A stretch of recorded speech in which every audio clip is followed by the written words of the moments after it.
Alright, good afternoon, ladies and gentlemen. As promised, I said I would do a kind of rig setup, if you will, of the equipment that I'm using for records and listening to music. So yeah, I'll just jump right into it. I'll start with let's start with the receiver. So the receiver I'm using is from 1980, and it's a Carver MXR 130. So I think it might have been the first on the MXR line. I think it was the MXR 130. Might have done like a 150 and then like a 2000. I'm not 100% sure, but yeah, it's a nice receiver. I got it from my dad, and I took it into a stereo shop because it was something was wrong with it. I can't remember what it was, but I ended up getting it fixed, and it works fine. I haven't had too many problems with it. Yeah, it's kind of a cool vintage looking, vintage sounding receiver. It's got a pretty cool wood paneling on the side. Kind of adds to the vintageness of it. Let's see, there it is. Kind of pop it on there. It kind of lights up orange there. See Carver. So yeah, pretty cool looking receiver, and fits all my needs for music and record listening. On top here, that is a Carver 9-track disc player. So let's see, the SDA 360. I don't use it as much anymore because I primarily listen to records, but it is useful. Like I said, if I have a CD I want to play, I pop it in there, like I said, with the 9-track rotating wheel on the inside. Let's see.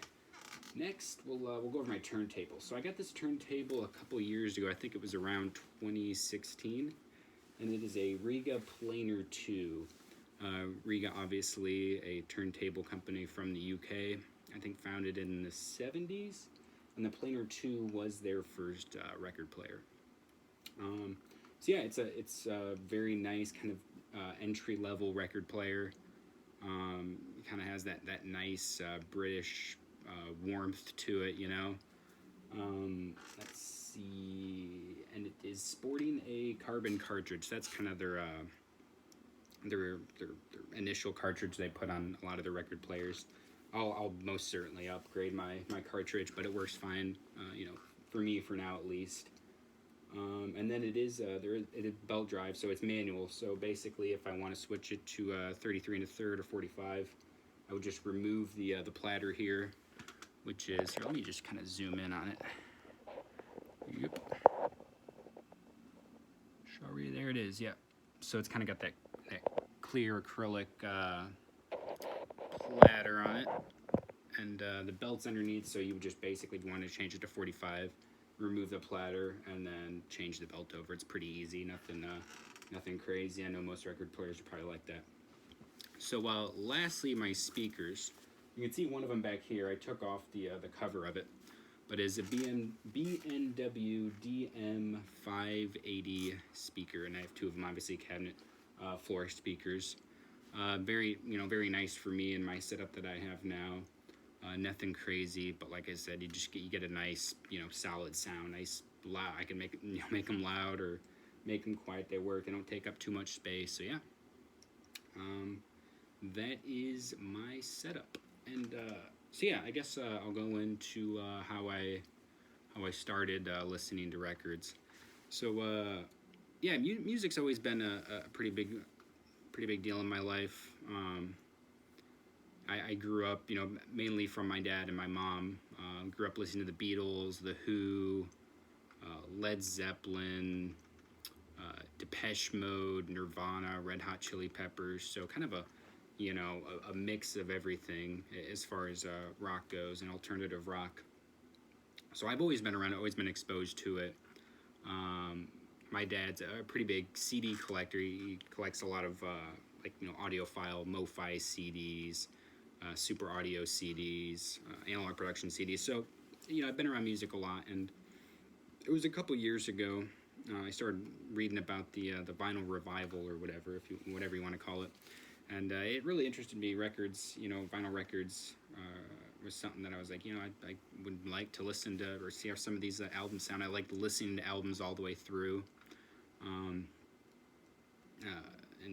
I think there's just a little bit more. I have a little bit more appreciation for music when I hear the albums all the way through, and I'm sure a lot of people do.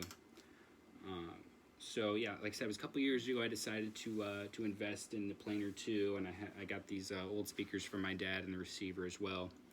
And yeah, ever since then I've just been slowly building my collection. So yeah, a lot, you know, my dad had a box of records. I think he had probably about 50 records or so, maybe. You know, anything from Boston, The Who, Rush, The Cars. So I had a good, you know, Yes. So kind of a little bit of prog rock, you know, in there, and The Who, you know, classic rock, obviously. So I originally listened to those, and then you know, started buying my own, building my collection. So that's kind of the story. Not very very crazy, eventful story, but that's it. You know, I know some of you wanted to know that. So yeah, that's my my collection, and or not my collection, but that's my story behind collecting records and starting records and my setup. So I hope you guys enjoyed. Be on the lookout. I'm going to post quite a few videos coming up. I have jazz record find that I have a few jazz records I found recently that I want to show off. And then I have a few more records from an antique store that I went to, and then a recent remaster that I got that's pretty cool. It's actually a color vinyl, so I'm looking forward to showing those off. So stay tuned, and I'll see you then.